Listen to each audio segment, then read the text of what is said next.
Good morning dear students. आज का हमारा टॉपिक है नेचुरल लाइन विड्थ और width of spectral lines. Dear student, in molecular spectroscopy ये एक काफ़ी फंडामेंटल या बेसिक टॉपिक है जो हमें समझ में आना चाहिए। देखिए प्यारे बच्चों, स्पेक्ट्रोस्कोपी में जो स्पेक्ट्रोमीटर हम यूज करते हैं उसकी जो स्लिट विड्थ है उसके ऊपर डिपेंड करता है कि हमारे पास जो स्पेक्ट्रम में फ्रीक्वेंसी आएगी उसमें कितना ब्रॉडनिंग होगी।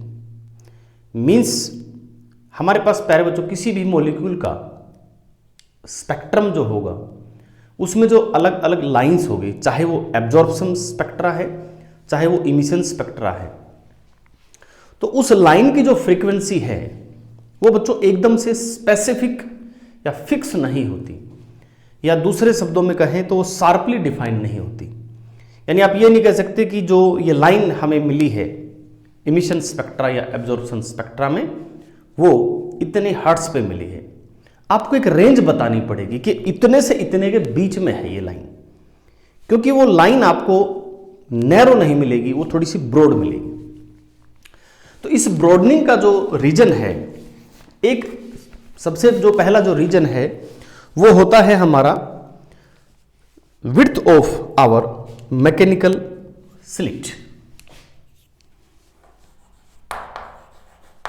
Width of mechanical slit. बच्चों ये जितना नैरो होगा, जितना बारीक हमारा जो विड्थ होगा स्पेक्ट्रोमीटर में जो स्लिट हम यूज करें उसका, उतना ही शार्प हमारे पास फ्रीक्वेंसी आएगी। लेकिन डियर स्टूडेंट, आप ऐसा नहीं कर सकते कि आप इस स्लिट को इन्फाइनेटली नैरो कर दें। यानी कि आप कितना ही हाईली डेवलप कर लें अपने स्पेक्ट्रोमीटर को या उसके स्लिट को, फिर भी ब्रॉडनिंग रहती है। मेरा कहने का अर्थ यह है कि आप ये समझ लीजिए कि you have a perfect spectrometer. Perfect spectrometer होने के बावजूद भी आपको शार्प फ्रीक्वेंसी पर लाइन नहीं मिलेगी। तो जो ब्रॉडनिंग प्यारे बच्चों कम हो सकती है with the help of mechanical slit, वो आप इससे कर सकते हैं स्पेक्ट्रोमीटर को यूज करके। परंतु स्पेक्ट्रोमीटर के बाद भी आपके पास फिर भी एक विड्थ बचेगी, फिर भी आपकी फ्रीक्वेंसी जो है वो शार्पली डिफाइन नहीं होगी। उसको कहते हैं हम नेचुरल लाइन विड्थ या width of spectral lines. So dear student, हम इस टॉपिक में ये पहले से ही अज्यूम कर रहे हैं कि we have a perfect spectrometer, यानी इनफाइनेटली नैरो हमारे पास एक स्लिट है, बट उसके बावजूद भी हमें जो लाइन है वो शार्प नहीं मिल रही है, वो भी हमें अभी भी रेंज में मिल रही है। तो उस कारण से जो विड्थ बचती है फिर भी, यानी जो विड्थ आती है स्पेक्ट्रोमीटर अच्छे से अच्छा यूज करने के बाद, उसे कहते हैं हम विड्थ ऑफ स्पेक्ट्रल लाइन या नेचुरल लाइन विड्थ। और ज्यादा एप्रोप्रिएट टर्म ये ऊपर वाला है, नेचुरल लाइन विड्थ। तो प्यारे बच्चों, इसका कारण क्या है? इसका कारण बच्चों 3 है। यानी कि अच्छा सा स्पेक्ट्रोमीटर यूज करने के बावजूद भी जो ब्रॉडनिंग आ रही है तो क्यों आ रही है? तो उसका जो सबसे पहला जो रीजन मैं यहां पे डिस्कस करने वाला हूं वो है प्यारे बच्चों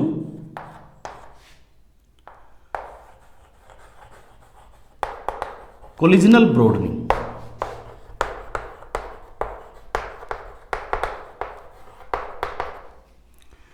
देखिए डियर स्टूडेंट, जैसे इसके नाम से ही हमें पता लग रहा है कोलिजनल ब्रॉडनिंग, इसमें क्या होगा डियर स्टूडेंट्स कि किसी भी सैंपल के एटम्स और मॉलिक्यूल्स वो आपस में टकराते हैं, ठीक है, क्योंकि वो रैंडम मोशन में होते हैं।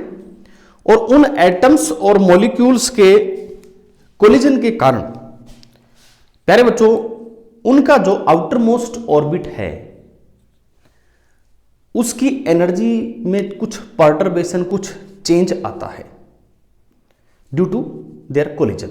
और यहां पे कोलिजन का मतलब बच्चों आप जो डेली लाइफ में सोचते हो उससे मत लगाइएगा कि जैसे एक बिलियर्ड बॉल दूसरी बिलियर्ड बॉल से टकराती है, एक व्हीकल दूसरे व्हीकल से टकराता है, कोलिजन का मतलब यहां पे ये नहीं है, यहां कोलिजन का मतलब ये भी है कि एक एटम दूसरे एटम के बिल्कुल नजदीक से गुजर गया, एक पर्टिकुलर डिस्टेंस, मतलब काफी छोटा डिस्टेंस से भी गुजर गया, भले ही एक दूसरे को उन्होंने फिजिकली टच नहीं किया, उसको भी हम कोलिजन मानेंगे।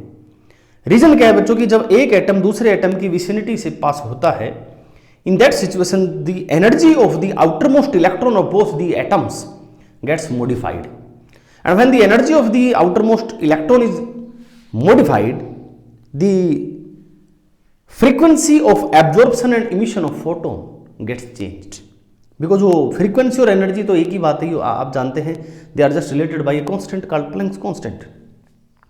सो डियर स्टूडेंट, इसमें आउटरमोस्ट इलेक्ट्रॉन का ज्यादा रोल होता है, इसलिए इंफ्रारेड और अल्ट्रावायलेट, इन आईआर एंड अल्ट्रावायलेट स्पेक्ट्रोस्कोपी में ये इफेक्ट ज्यादा डोमिनेंट होता है।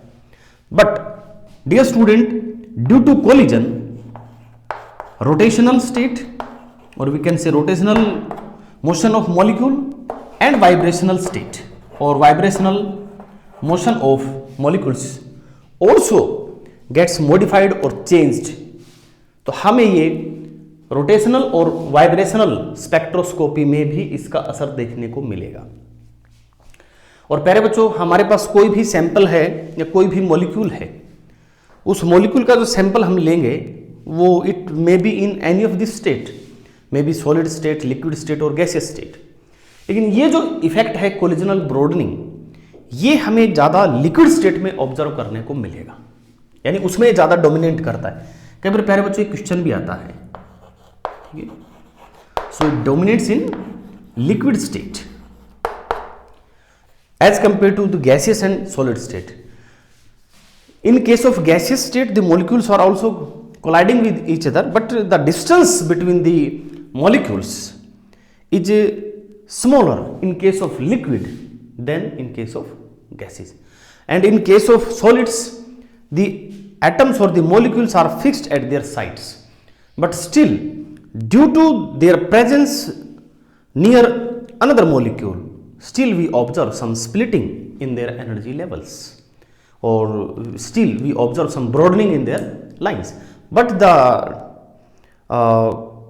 significant observation of splitting of line or broadening of spectral line is predominantly observed in liquid state as compared to gaseous as well as solid states.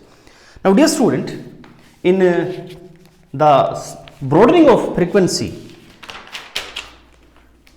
is the broadening of frequency in any molecule, in spectra of any molecule, is caused by collisional broadening, and the second factor which we are going to discuss here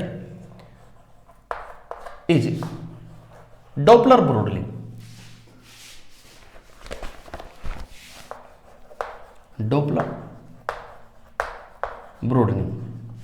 I hope dear student, आपने Doppler effect पढ़ा होगा आपके elementary classes में, ये 11th class में भी आता है और बाद में भी आता है, बट अनफॉर्चुनेटली ये इफेक्ट को बच्चे ज़्यादा कंसिडर नहीं करते और इस इफेक्ट को जनरली इग्नोर किया जाता है हमारे टीचर्स के द्वारा भी और हमारे स्टूडेंट्स के द्वारा भी। तो डॉपलर इफेक्ट क्या होता है? सिंपल सी बात है dear student, suppose you have any source of sound और not sound, source of any disturbance और वेव। आप इसको ऐसे समझिए कि you have a source of disturbance और source of certain wave, and dear student you are moving relative to that source of disturbance। तो आपको जो फ्रीक्वेंसी ऑब्जर्व होगा उस वेव का जो क्रिएट हो रहा है उस सोर्स ऑफ डिस्टर्बेंस से, वो अलग होगा as relative to the source of disturbance. और अगर आप और सोर्स दोनों रेस्ट पर हैं रिलेटिव टू ईच अदर, आपका डिस्टेंस चेंज नहीं हो रहा है, तो आप जो फ्रीक्वेंसी ऑब्जर्व करेंगे वही फ्रीक्वेंसी सोर्स ऑब्जर्व करेगा। सो डियर स्टूडेंट, अब हम बात करते हैं हमारे स्पेक्ट्रोस्कोपी की। तो in case of any gaseous molecule, suppose this is a molecule and you are observing its spectra, so this molecule is moving very fast with certain velocity v, and dear student, the frequency of radiation emitted by this molecule is say f, and this is moving with velocity v, and this here is your any spectrometer. Then the frequency observed by the spectrometer will be different from this f. So this is f dash. It means you are receiving, dear student, you are receiving radiations of frequency f from the molecules, and these molecules are moving randomly in different direction with different velocities. So this is v1, v2, v3, v4. There are so many molecules. And dear student, if we are considering emission spectrum, so in that case these molecules are, say, in the excited state, and they are going to emit a photon of frequency f. So in the frame of reference of these molecules, they all are emitting radiations of frequency f. But dear student, our spectrometer will observe all the photons with frequencies different from f. And dear student, here different means इसके लिए अगर इसने f dash observe किया है तो इसके लिए वो f डैश से भी अलग होगा, इसके लिए भी अलग होगा और इसके लिए भी अलग होगा. मीन्स किस फ्रीक्वेंसी का ये फोटोन ऑब्जर्व करेगा या रेडिएशन ऑब्जर्व करेगा, प्यारे बच्चों, वो डिपेंड करेगा वेलोसिटी ऑफ द मॉलिक्यूल्स. तो अगर आप इसको हम एक ब्रॉड लेवल पे देखें, हमारे पास वेलोसिटी के तीन जो डायरेक्शन है, तीनों के कंपोनेंट आएंगे एक्स, वाई एंड जेड. यानी हम इनकी जो वेलोसिटीज है इनको कंपोनेंट्स में रिजोल्व कर लेंगे. इन दैट केस प्यारे बच्चों, कुछ मॉलिक्यूल्स ऐसे होंगे जो इस स्पेक्ट्रोमीटर के इधर इस डायरेक्शन में मूव करेंगे, कुछ इस डायरेक्शन में मूव करेंगे, कुछ इस डायरेक्शन में मूव करेंगे, और तीन डायरेक्शन होगी इनके ऑपोजिट. तो उन सब के लिए अलग अलग फ्रीक्वेंसी देगा.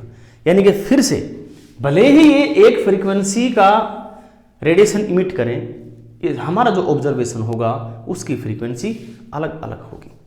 और ये प्यारे बच्चों डॉपलर ब्रॉडनिंग जो है ये डोमिनेंट होती है गैसेज में, क्योंकि इन केस ऑफ सॉलिड हमारा जो मॉलिक्यूल है वो तो बंधा हुआ है वहां पे, and in case of liquids उसमें भी जो मोशन तो है, मूवमेंट तो है, बट इतना फ्रीली नहीं है जितना हमारा गैसेस में होता है. ठीक है प्यारे बच्चों. तो Doppler broadening due to the velocity of our molecules और मॉलिक्यूल्स इन द सैंपल. और प्यारे बच्चों, इसमें मान लीजिए ये फ्रीक्वेंसी है और हम यहाँ पे स्पेक्ट्रोमीटर ले रहे हैं, स्पेक्ट्रम ले रहे हैं इस सैंपल का, तो ये हमारी फ्रीक्वेंसी हो गई जिस फ्रीक्वेंसी का रेडिएशन इन्होंने इमिट किया है इन मॉलिक्यूल्स ने. और प्यारे बच्चों, ड्यू टू डॉपलर शिफ्ट हमें इस तरफ की भी फ्रीक्वेंसी मिलेगी कुछ, और हमें कुछ इस तरफ की भी मिलेगी, बराबर मिलेगी प्यारे बच्चों, ये भी ध्यान रहे. मतलब एक तरफ शिफ्ट नहीं है, ये दोनों तरफ शिफ्ट है. दोनों तरफ क्यों है? क्योंकि मॉलिक्यूल रैंडमली किसी भी डायरेक्शन में जा सकता है. अब हालांकि ये मत सोचिएगा कि एफ नहीं मिलेगा, हमें एफ भी मिलेगा. कुछ मॉलिक्यूल्स ऐसे भी, मोस्ट ऑफ द मॉलिक्यूल्स ऐसे भी होंगे जो इसके 90 डिग्री पे मूव करेंगे, कुछ ऐसे भी होंगे जो आपके नेगेटिव एक्स में जा रहे हैं, कुछ ऐसे भी जो नेगेटिव वाई में. यानी कि यहाँ डिस्ट्रीब्यूशन जो होगा वो इक्वल होगा. और फ्रीक्वेंसी का जो शिफ्ट है वो जरूर होगा, भले ही थोड़ा हो, लेकिन शिफ्ट जरूर होता है, जिस कारण से हमारा जो एक एग्जैक्ट जो फ्रीक्वेंसी है उससे थोड़ा लेफ्ट में थोड़ा राइट में हमें दोनों तरफ लाइन मिलेगी. थर्ड जो है हमारा प्यारे बच्चों वो है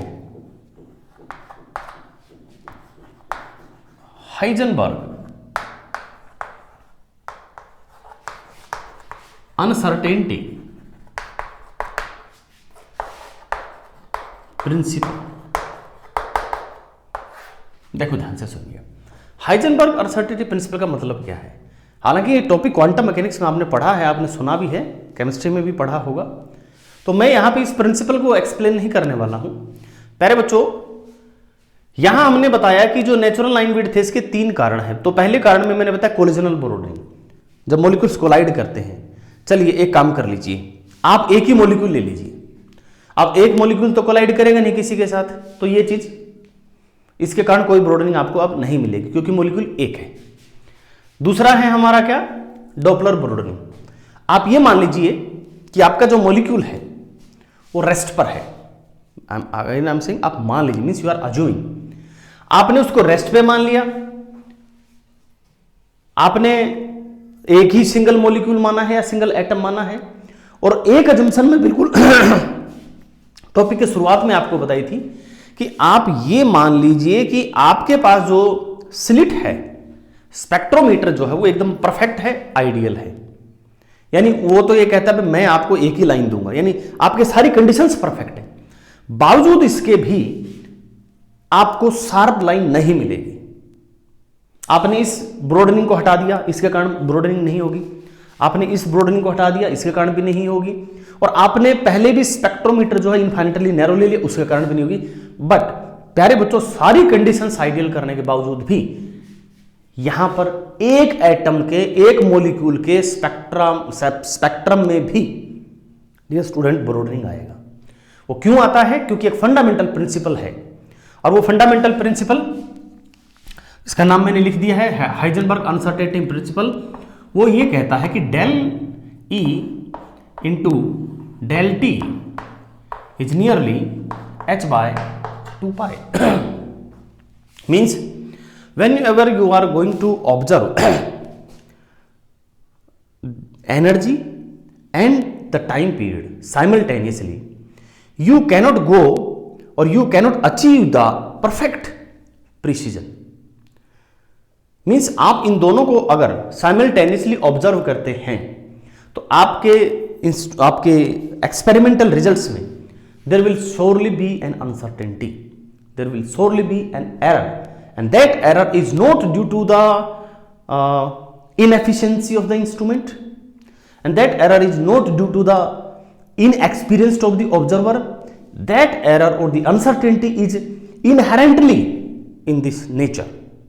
And dear student, अब आप कोई भी एटम ले लेते हैं तो उसके जो एनर्जी लेवल्स हैं they are not sharply defined.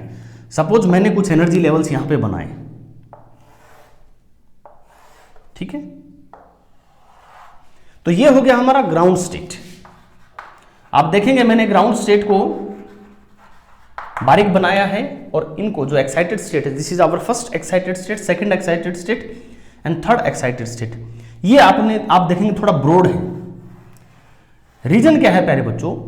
जो हमारा ग्राउंड स्टेट है, ये ग्राउंड स्टेट में atom most of the time रहेगा, यानी अगर आप एटम को छोड़ देंगे उसके हाल पे तो इस स्टेट में रहेगा, यानी कि डेल्टा टी जो है हियर इनफाइनाइट है। और प्यारे बच्चों, यहां से इस फॉर्मूले से आप देखेंगे delta E is nearly equal h by 2 pi delta T. If this is infinite then delta E will be 0, means there will be no any uncertainty in the energy level. So this energy level is infinitely narrow, यानी एक ये कह सकते हैं this is very sharply defined. इस state की energy आप exactly बता सकते हैं कि ये इसका एनर्जी है। अब अगर हम इसकी बात करें, फर्स्ट एक्साइटेड स्टेट या प्यारे बच्चों कोई भी एक्साइटेड स्टेट हम लेते हैं तो हर एक एक्साइटेड स्टेट का प्यारे बच्चों एक लाइफ टाइम होता है, and this life time is dear student nearly 10⁻⁻8 second for any of this state. Delta T is nearly equal to 10⁻⁻8 second. और जब हम 10⁻⁸ सेकेंड बच्चों यहां पर सब्सटीट्यूट करेंगे यहां पे, और फिर हम यहां से एनर्जी का फ्रीक्वेंसी का अनसर्टेनिटी निकालते हैं। फ्रीक्वेंसी का कैसे निकलेगा देखो प्यारे बच्चों, delta E is equal to h by 2 pi, ये हो गया, and you know from the formula of Planck's E is equal to h nu. So यहां से delta h, delta nu, h में उधर लेके गया, h से h कैंसिल होगा, then my delta nu will be delta E upon h। और मैं प्यारे बच्चों यहां पर डेल्टा t की जगह यूज करता हूं 10⁻⁸ सेकेंड, तो मेरे पास ये फॉर्मूला मेरे को देता है my delta nu will be 10⁸ hertz. अब 10⁸ हर्ट्ज थोड़ा नहीं है, आप देखिएगा 10⁸ का अनसर्टेनिटी 1 2 3 4 5 6 7 8 हर्ट्ज। आप कहेंगे सर ये अनसर्टेनिटी क्या है, ये तो अनसर्टेनिटी थोड़ी होती है, इतनी बड़ी अनसर्टेनिटी थोड़ी होती है, it's a very large quantity. But dear student, this uncertainty is small as compared to the frequency which we are dealing with. We are dealing with the frequency of 10 to the power 14 hertz to 10 to the power 16 hertz. So as compared to this frequency, this is very small. ठीक है, हाँ 10 to the power 8 is a very large quantity, but as compared to the frequency which we are dealing, this is a very very small quantity. So प्यारे बच्चों, ये जो uncertainty आई है frequency में, ये क्यों आई है? क्योंकि ये नेचुरल है बच्चों, यानी हमारे इंस्ट्रूमेंट भी परफेक्ट हैं, जिन कंडीशन से ब्रॉडनिंग होती है वो भी हमने निकाल दी, फिर भी एक अनसर्टेनिटी रहती है. Even in single atom, even in single molecule, फिर भी एक विड्थ रहेगा फ्रीक्वेंसी में. यानी आप फिर भी नहीं कह सकते कि इस एटम का, इस मॉलिक्यूल का जो स्पेक्ट्रा है वो शार्पली इतना है, यानी ये इस फ्रीक्वेंसी पर फोटोन एब्जॉर्ब करेगा या इस फ्रीक्वेंसी का फोटोन इमिट करेगा, या अभी भी आप नहीं कह सकते. या आप इसको ऐसे समझ लो प्यारे बच्चों, आप इसमें ये नहीं कह सकते कि जब यहां से एक एटम या मॉलिक्यूल एक्साइटेड स्टेट में जाएगा तो आप ये एग्जैक्टली नहीं कह सकते कि सर इतना एनर्जी चाहिए. आपको एक रेंज बताना पड़ेगा, भाई इतना एनर्जी से इतना एनर्जी चाहिए इसको यहां करने के लिए, क्योंकि again I am saying the energy levels of even an isolated atom और ए molecule and we are assuming it at rest is not sharply defined. Thanks for watching the video, प्यारे बच्चों.